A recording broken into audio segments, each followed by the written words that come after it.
Welcome to Genuine Humans, exploring the stories behind the great marketing leaders of our time and hearing how their journeys have influenced the brands they've built.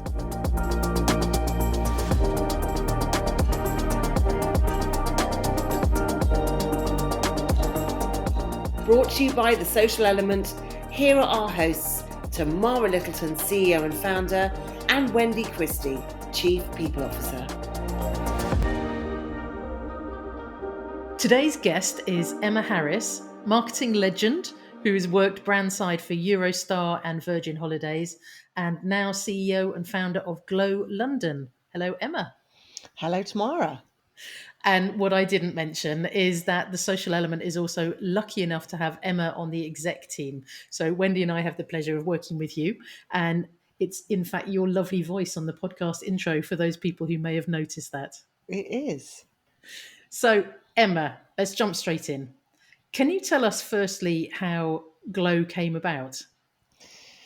I left Eurostar in 2012, so I've been there 10 years, which is an incredibly long time, and sort of felt there was nowhere else for me to go. It took ages for me to convince them to let me go. They kept trying to create little teams and departments and jobs for me, but between us and everyone listening, I wanted to leave with a big fat check, so sort of waited patiently to explain to them, no, my role is no longer viable. Anyway, but literally, I think the day I signed that agreement, I realised I was pregnant, and like, damn, French maternity leave is really good. But I thought, well, I didn't know whether I was going to be an earth mother or want to, throw a nanny at my child.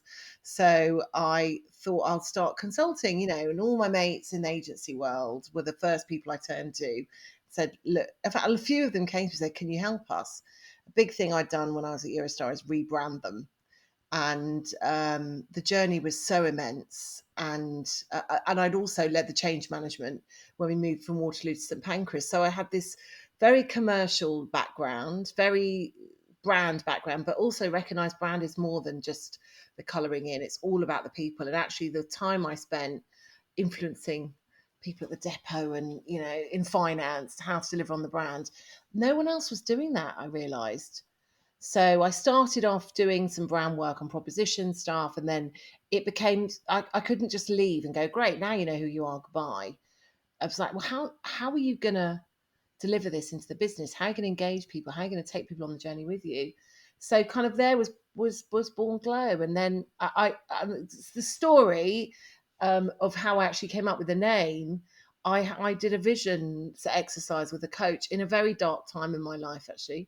Sorry, getting straight into it, where I had lost my mum and lost a baby and was really lost in terms of who I was, and had this coaching session. I was like, everything's dark in my world, and she made me find some light. And I did this vision exercise where I was at the Shard drinking champagne and announcing this partnership with the business, which was ended up happening in January 2019. But I saw in that vision there was a word on a board that was like, it was like two letters, then an O, then something else. So it was really weird how, whether that's, what, I don't know if they say art creating life or life creating art, but that's how it all came to fruition. I love that. I love that story so much. And I was lucky enough to be at the Shard with you, toasting that launch. And and you told that story there, and everyone was just, oh yeah, it was goosebumps moment as well. But how did you get into marketing in the first place? Was it always a passion? Did you fall into it? I sort of a bit of both. I sort of always fancied it, always fancied a crack at it, but I kind of fell into sales. So I kind of fell into sales. I just think everyone just always thought it was a natural transition for me, being someone who, as my mum always said, I could sell ice to the Eskimos. So I kind of came out, started in business to business marketing. When I was at uni, I did one of those summer jobs, and it was in business to business marketing, and it was actually promoting agencies. It was kind of doing an outsourced sort of new biz thing for agencies. Really interesting. And then I was there for a few years and did love it, but I was literally bat ball and wicket keeper. It's a tiny business. I was pretty much running it. I was working ridiculous hours, and eventually I sort of said, look, I need to kind of be a partner or something. And the woman that was running it said, I think you should, here's a pension. So, and I was earning about 50p and a cheese roll a year. So I started interviewing for jobs and got a job and ended up at Bass, which is now Molson Coors, which is one of our clients, and didn't really know anything about brands or marketing. But when you go into sales in an FMCG business, and it's the best place to cut your teeth because they teach you everything. So you get put into your own P&L and they teach you how to be sort of mini MD. So you learn huge amounts about brand, about finance, about marketing, everything. And beer is brilliant for marketeers because it's basically the same stuff in different tins, and the loyalty you create, it's all brand. So that was the beginnings. And then when I came out of there, I went into Eurostar and I was sales director for a long time, and they kept throwing new bits at me. And then after the change management piece, it was such an obvious transition because I'd gone into Eurostar with such a brand lens of, even in sales, you've got to know who you are. And I was fairly critical vocally of the marketing team at the time. And then there was a guy called Greg Nugent who ended up going to do all the brands for the Olympics. And he was the marketing director, and we were like the perfect work wife. We always said perfect marriage, argued constantly, never had sex. and then when he left, they just sort of gave me they just said, look, the teams are working so closely together, because it's always been my belief, sales and marketing has to be one thing. It has to be completely seamless. So that was it, really. So I'm highly unqualified. It's a calling. Yes. So let's go back a bit further and talk about what led up to all this. And we'll start with Emma the child, if that's okay. So what were you like when you were little? Well, my nickname in my family was Big Jaw when I was little, and then ended up being the governor. So, I mean, you can imagine what that's like. So I was the youngest of three children, classic sort of Jewish upbringing. And yeah, just even though I was the youngest, I just was incredibly bossy my mum said she didn't ever remember me not talking. And one of our friends who was a babysitter when I was little says she remembers me genuinely convincing her why my bedtime shouldn't be whatever it was. And that I then sat and watched Question Time with her and genuinely, as a 3-year-old, sort of made pertinent comments about it. So I was, always way above my years. Then when I was 12, my mum got really ill. So my mum, who's like alpha female like me, overnight pretty much got taken from us, even though she sadly lost her personality, really lost her short-term memory. So once you've lost that kind of ability to follow through, but wasn't dead. I know it sounds awful. So she was still there, but was taken from us. So everything changed from that moment, really. And I just took over. I just took over the family. I mean, but all the teacher always said I was way above my years. And my dad always, God rest his soul, said I haven't stopped talking since the minute I was born, which I think we're seeing evidence of in this podcast. We love it. And when you were growing up, what did you want to be? What did you want to do for work? I was told very much I should be a lawyer because, again, it's this sort of, selling sound to the Arabs thing. But I wanted to be an actor, which is interesting. I ended up marrying one, isn't it? My mum was at Arts Educational until she was 16, and then her parents sadly couldn't afford to keep her there, so pulled her out to be a secretary. But it was always a passion of hers, so she always encouraged us to do whatever we wanted to do. So I did want to be an actor, although she then did, once I got in my teens, told me I shouldn't bother because I was too fat and I'd never make it. But then she was trying to convince me to be a barrister, because a lot of barristers are frustrated actors because it's all about the performance. But then when I got hit sort of uni age and started realising actually doing law is really hard work, I chose to do media instead, and the rest is history. Did you ever do any acting? Only at school. I was always in the school plays, and I won a couple of talent competitions. But that's why when we needed someone to do the voiceover for the intro for Genuine Humans, I was like, I'll do it. So there's obviously and secretly when I work on Danny with his self-tapes and his lines, I'm always secretly thinking they'll go, well, yes, Danny Sapani's quite good, but who was the other person doing the lines with him? Get her on stage now. Exactly. Well, get her on screen. I always think I'm secretly going to be discovered vicariously through Danny. So what's the worst job you've ever had? Well, it's part of one of the best jobs. I mean, I think my time at Bass was probably, as a 20-something-year-old driving around town in a BMW, drinking on account. I think that was a pretty cool job. It was really hard work. But that that process of training and induction is really hardcore. And at one point we had to go and work behind a bar, and all my mates got really cushy gigs, and I was sent to like a horrendous part of Wales, which was in a proper drinking men's pub. And the guy that I was, was supposed to sort of train me up on what it's like to be behind a bar, so I could experience it from a customer's point of view. That was the idea. Just thought he had free labour, and I was doing like 12-hour shifts and getting abused by people because I was English. In the heartlands of Wales, it was really tough, really tough. I remember in the evenings there was a few of us sent to work in Cardiff and the surrounding areas, and they were all like, "Oh, we had a great day. I did about an hour behind the bar, and been drinking cocktails." And I was like in tears, exhausted from the abuse. So I think that for me was a really horrible experience, but probably did me well. As an English kid who grew up in Scotland in the 70s and 80s, I feel your pain. Oh God, I only had to do it for 3 days. I can't imagine.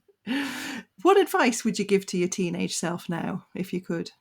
I think believe, which is probably a really cliche one, but I do a lot of work with young women, mentoring and coaching, and I'm not even young women. I think confidence for women is a really big issue. They say, a woman can look at a CV, and if she can do 65% of it, she'll apply. And if a man can do 80% of it, he'll apply. And I think we suffer a lot more with imposter syndrome than men do. Mm. And certainly, I've mentioned my mother's "don't be an actor because you're fat" thing. When I first took Danny home for dinner, she said to me, "Oh, I just don't want you to get upset because," and I said, "Why will I get upset?" She said, "When he breaks up with you." Well, Mum, we're 11 years down the line, so we're still hanging in there. But, I think I really want my daughters to grow up with this sense of belief and confidence.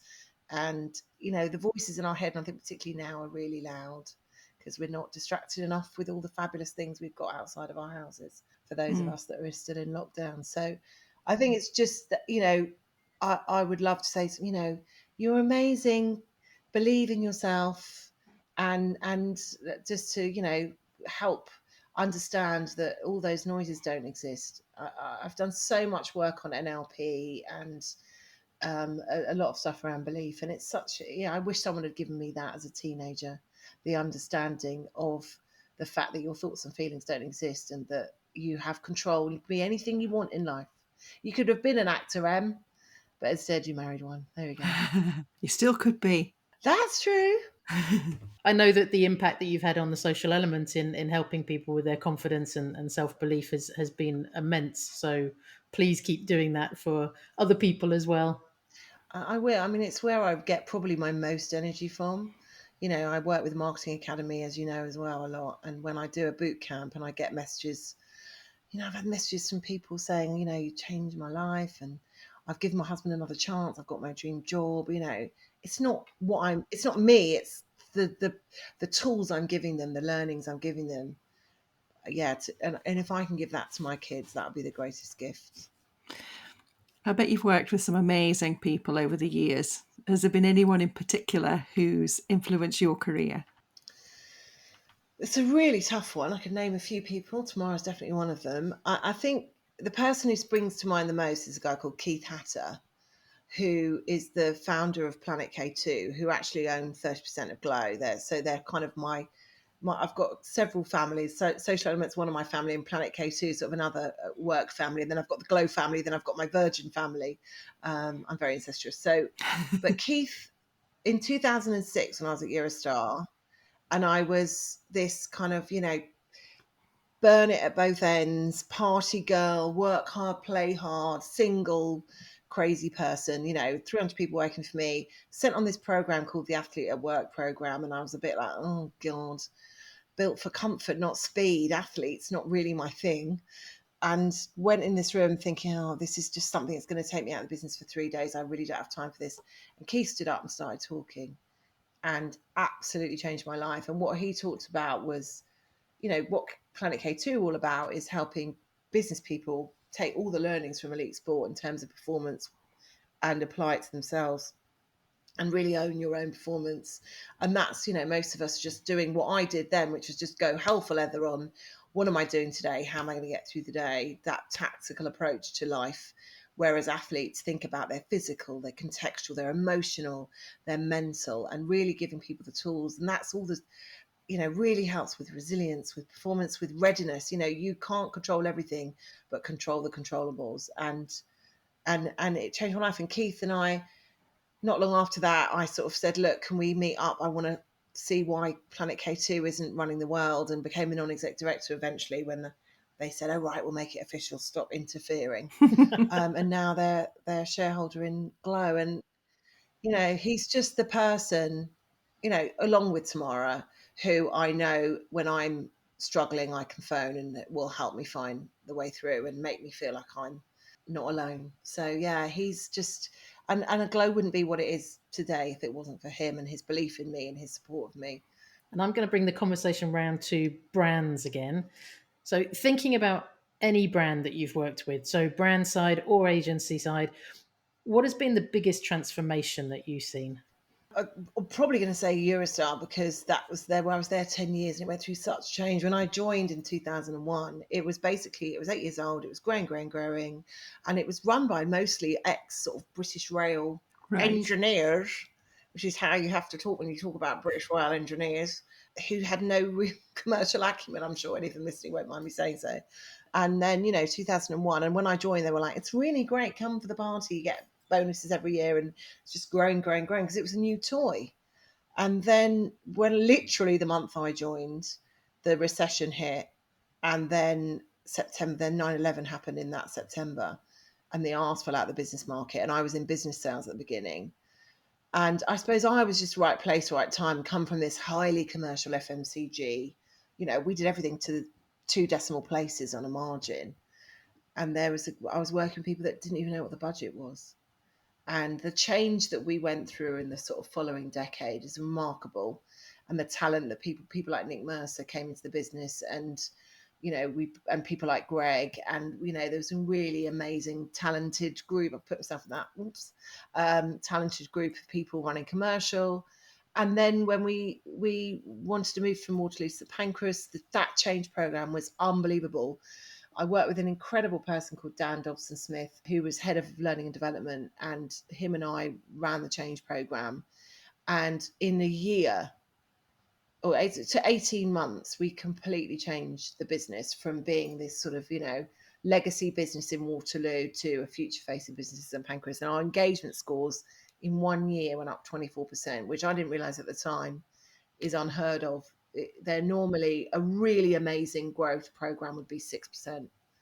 And we grew at 24%. So I think that big change, and the energy behind it. In fact, we worked with Planet K2. They coached the leadership team to get through it, because it was 18 months of unbelievable, and you had to keep the trains running literally at the same time. So building a station, changing overnight from King's Waterloo to King's Cross, and then also St Pancras, and then also we had the depot moving overnight from West to East London. I mean, it was incredibly complex. So that's incredible change. I was very honoured to be part of.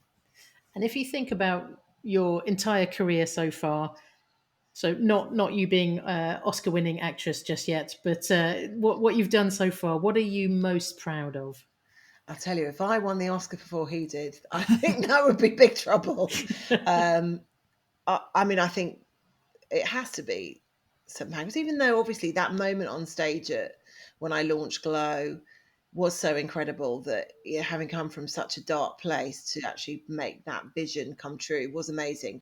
But I have to say, that morning, stood on the station in St Pancras and watching the first train depart, and I had Richard Brown, who's the CEO, on one side of me, and Richard George, who was the guy who led the whole project. And we had a tear in our eye as the first train left, and it was, just an incredible moment to actually make that happen. And really, the station wasn't ready. It was 6 months too early, and we'd winged a lot of it, but we made it happen, and the world's press were there, and it was lauded as a huge success. In fact, when BA launched T5 a few months later, and it was a complete disaster, everyone looked at us and went, now that's how you do change. Not. So yeah, it still remains, I think, just the sheer teamwork and the energy and the journey that we went on. And yeah, it was a real moment. Fantastic. What's the biggest difference that you've noticed between working brand side and agency side? I don't know if this is a sort of a thing that one should talk about, but I just think the politics in corporate world is so much more present. I love being agency side because it's so much more entrepreneurial, and you just get. I think feel like there's more space to be who you want to be, and there's much less bureaucracy. And I busted my way through Eurostar, slightly ignoring a lot of the politics, but it's definitely my friends that work client side. I definitely feel there's much more of a permission to fail. And in agency side, because you're working on different brands all the time and you're doing different things, and I think it does attract a certain type of personality. Particularly when we're lucky enough to be in independent agencies, maybe it's less so in the big network ones, but certainly my experience of working agency side is just that entrepreneurial spirit and that inclusivity in the literal sense of the word, of celebration of you much more. I just absolutely love it. And I've very soon after I made that decision to, start helping people as well, I saw it, that consultancy piece. I actually got offered a couple of big jobs, and one of them, and I don't know if the person involved is listening, but I literally clinked champagne glasses, as you do, to celebrate that I was going to take the job. And it was a marketing job. I'd even convinced them, just they were recruiting a sales director as well. And I was like, I'll just give me them both because I'm going to end up doing them both anyway. And then at the 11th hour, just my stomach brain, which is the one we must almost always listen to, because your head brain is your functional one, your heart brain is your emotional one, your stomach brain is your intuition. And my stomach brain was screaming, don't do it. And I'm really glad I didn't, because I haven't looked back since. And what's your biggest priority for the year ahead? Get out of lockdown. Yes. Party like it's the 1920s. There is that. Jesus. I haven't been in a restaurant since December the 9th, I think. And I'm just absolutely cannot, even not even being in restaurants, just hugging my family and my friends. I just, that's got to be a priority. Business wise, touch wood, we're in a good shape, both Glow and Social Element. We've got big plans to grow, so we've got to make sure we deliver on all those. We're also, Glow is the lead agency for Virgin Red, which is Virgin's new loyalty program, which is launching this year, and we've got a lot kind of vested in that, a lot of partnerships. We're doing everything from creative to CRM, media with all our partner agencies. So we've got to make sure that Virgin Red launches, and I know it will, launches beautifully and really challenges that loyalty market. Busy times. So, Emma, how would you define your leadership style? The word authentic popped into my head, and then I just thought, oh, that's so cheesy. So I don't know what's more than authentic. Family. I think I think the reason I'd say family is because in much like families, there's a lot of love and a lot of discipline. So I suppose it's quite maternal. I don't think I'm an easy person to work with because my standards are quite high and my energy is quite fast. And on a disc profile. For those of you that know disc, I'm right at the top of the clock, which means I'm big picture. So I'm not a big fan of detail. So I think for those people that work with me that love their detail, Wendy's nodding, I can be quite a challenge. But yeah, I think the most important thing for me is just being really open and honest and really, really human. So if you've done well, you'll know about it. If you haven't done well, you know about it. But it's all done with a big heap of love. And have you been influenced by other leaders along the way, or have you got any sort of go-to business books? I don't know if you would call it a business book, but my favourite book, which I always bang on about when I'm doing sort of boot campy stuff, is a book called by William Whitecloud called The Magician's Way. And I'm not a massive fan of business books or self-help books at all. But this book is a fictional book, but it's about this guy's journey, and it's about, I suppose it's headline, it's kind of the law of attraction. It's how you influence what happens to you and how you can unlock a lot of negativity by thinking differently. And it starts off with this guy who is really, his job's awful and his marriage is awful and everything is a bit rubbish. And someone says to him, look, go and see my golf coach. And he's like, but I'm rubbish at golf as well. And he goes along, and the guy says to him, right, hit the tree with the ball. And the guy's like, well, I'm really rubbish. Seriously, I'm really rubbish at golf. And he said, well, just hit the tree. So he tries and he obviously fails. And the golf coach says, well, what's going on? He's I'm trying to get my arms and my hips and my shoulders and trying to think about my swing circle. And the coach says, okay, forget what you're doing and focus on the tree. So the guy's like, okay, and then tries it again, misses. And the coach says, you're still thinking about your hips and your swing. And obviously, after about 10 goes, the coach keeps getting it and he gets out of his own body and just almost like becomes the tree. And then he hits the tree. And that's the beginning of the story. And that's the lesson. And we all, that's the point of my story about the vision for Glow, that you see something, focusing on your outcomes, especially when things are tough, focusing on the future and putting that focus, that energy into knowing what you want and believing you're going to get it. Realistically, obviously, I'm not going to become a supermodel overnight, but that it's just knowing that ideal outcome you can achieve and focusing on that, and not, we get very bogged down into the why and the how, and very bogged down into how's that going to be possible, and just the power of focusing on the now. I've slightly gone off tangent, I think, but No, I William love it. Whitecloud and The Magician's Way is absolutely brilliant book. Wonderful. I know that you're an ambassador for the Marketing Academy, and it's something that you're really passionate about, is sort of helping people coming into the industry. What advice would you give young marketers entering the industry?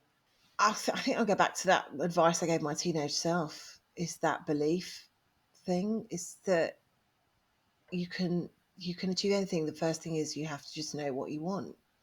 And particularly for women, I do a lot of mentoring of women in the Marketing Academy. And often they send me a list of questions ahead and they're like, can you talk me through your path through the, and then actually when you get to speak to them, they go, how do you have kids and be successful? And I think a lot of young women think that's going to be the end of their career, and it absolutely isn't. Here I am running my own business, running, more than my own business, and I've got 4 kids. And it's, I'm not saying it's easy. And I think lockdown has been very interesting because a lot of us have realized that all trains go via us. I have taught my husband how to use the washing machine. That was a big breakthrough I didn't realize I had to make. But it's just that it's a choice. I remember one of the first mentoring sessions I ever did was a young woman who was pregnant and was about to tell her boss and was terrified. And me explaining to her, the way you tell him will completely influence his response. So you walk in there apologizing, cap in hand, saying, it's okay, I'll be back after 10 minutes and, it won't affect my performance. We'll put him in a particular position. You walk in and go, great news, I'm pregnant and this is the plan, and own it and control it. And it really had an impact. In fact, her and I are still in touch. And it's that. So it's just, again, I think I've gone off on a tangent, but know what you want. And once your unconscious mind knows that that's what you're going to get, it will influence the way you speak and how you influence other people. Look at the tree. Look at the tree. Don't worry about how you're going to get to the tree. Beautiful. Thank you, Wendy. So we're moving on to the last part of the podcast now, where we're going to get a bit more personal. I hope that's okay, Emma. Absolutely. So we'll jump right in with, what's your guilty pleasure? My guilty pleasure is quite embarrassing, actually. I love playing. I'm actually going to say beating Turkish men at backgammon. That sounds a bit random. Tomorrow's going to spit out her water, but there's an app which you can play backgammon, and I just got a bit bored of always beating the computer, so I thought it would be quite fun to play strangers. So you can sign on, it's a bit like chess.com but for backgammon. But I don't know why all of the people on it are Turkish men. And I don't think they know I'm an English woman, because I don't know. But one of them the other day called me a jerk, I realised, having gone into Google Translate and worked out what it was. But yes, that's what when you've had a ridiculously long day and you haven't done anything for yourself, that's sort of what I might spend half an hour before sleep beating Turkish men back. Sounds like a lot of fun. So what's your idea of a perfect weekend? I mean, at the moment, it would just be seeing other humans that haven't either come out of my body or been quite attached to it. I think that would be a good start. But yeah, I mean, for my 50th, which is next year, my hope is to spend the weekend with all my best mates in New York. That for me is the perfect weekend. I'm a big New York fan. I know I'm not alone on this podcast in saying that, but yeah, the minute I get off that plane, I hear I'm a native New Yorker comes into my head, and I just, connect with everything that's wonderful about the people and the culture and the place. So that would be my perfect weekend. And apart from the backgammon app, what app could you not live without? That's a really difficult one. It is probably, I don't know. Would you consider WhatsApp an app? Yep. Yes. I don't know if WhatsApp's an app. I'm just constantly on WhatsApp because but I don't know if that's just at the moment, if that's an obvious thing to say, but if that's just at the moment. But because it's that's where I'm getting my energy from. I'm an extreme E in Myers-Briggs, and just even just those chats. I'm in a lot of groups, and it's so cute actually. My kids know the different groups, and they're like, "Oh, are you on hee or cocktails, or girls' night out?" It's all these different groups, and I think that at the moment is keeping me going. In what I would call peacetime, maybe ASOS. Is that allowed to? Danny would probably say he's sick of getting ASOS deliveries. And if you could invent something, what would it be? I don't know if this is an invention, but I do think there's a gap in the market, and it is my dream to one day do this. But tomorrow, we're both members of members clubs, and they're really useful and they're fabulous places to go.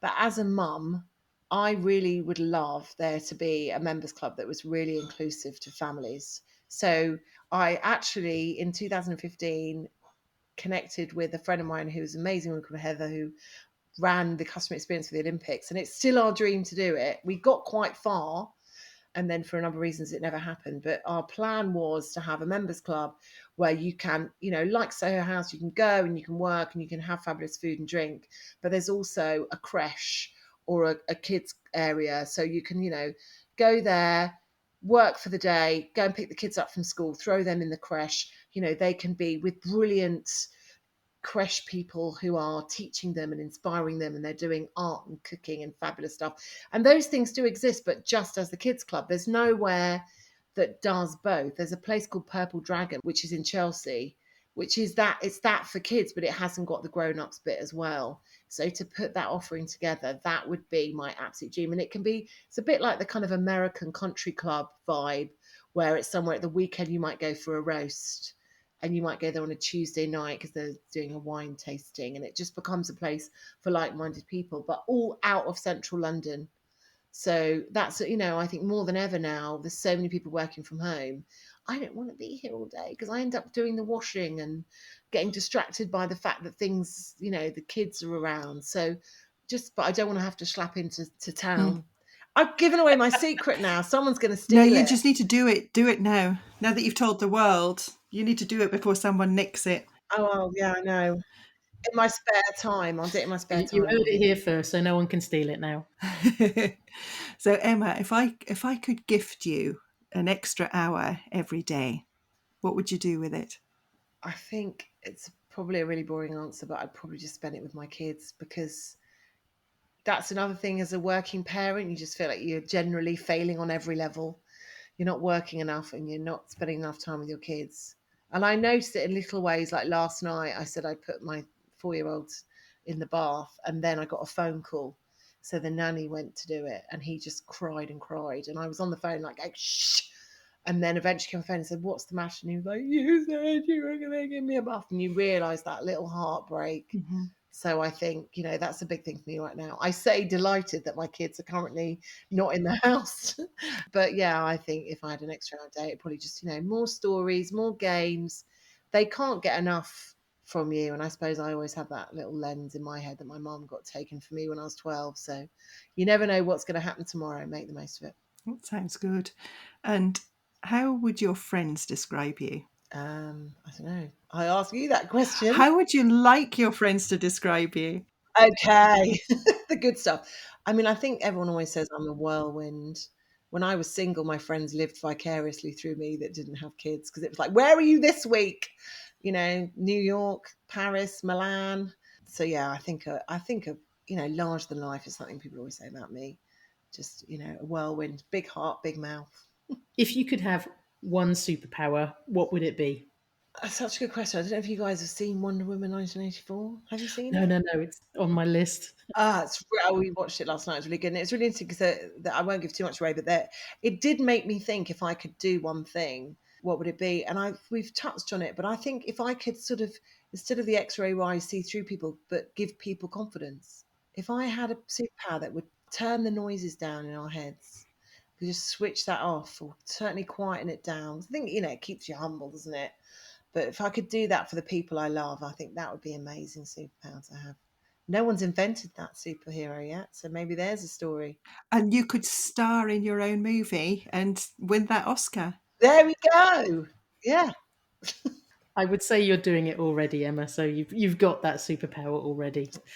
Wow. Emma, this has been such a brilliant time talking to you like this. And before we finish off, is there anything that you wish that Wendy and I had actually asked you, or any closing thoughts? No, I don't think so. I think that, we've sort of touched on most of the areas of my life. I think that, talking about my mum's illness, and all that stuff is really such a big part of who I am. And when I talk about my leadership, it really has influenced who I am as a person. So I think it's really good we touched on that. I'm amazed I didn't cry. I'm quite impressed with myself.